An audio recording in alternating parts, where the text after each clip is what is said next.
To my YouTube channel Chhotu Tollygunge. আমার কাছে একটা প্রশ্ন আছে। প্রশ্নটা আমার অনেক দিন ধরে ভাবি বলবো। আজকে আমি জানতে চাইছি বন্ধুরা তোমাদের থেকে কেউ যদি এই প্রশ্নের জবাব দিতে পারো আমি অনেক কৃতজ্ঞ থাকবো, এমনকি তার চরণ স্পর্শ করব।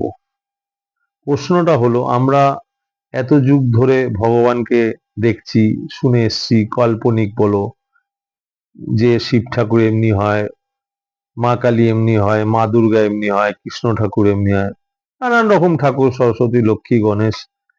তো আমার একটাই প্রশ্ন রয়ে গেছে যে আমরা ঠাকুরকে দেখেছি, ঠিক আছে, অনেকে মানে বলে এটা কাল্পনিক, তাও মানলাম সবকিছু।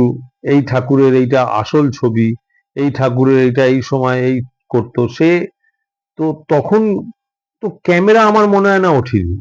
ওই ক্যামেরা তখন জন্ম কে দিয়েছিল, ওই ক্যামেরা কোন কোম্পানি ছিল, আর ওই ক্যামেরাটা কে তুলেছিল, ওই মানুষটার নাম কি?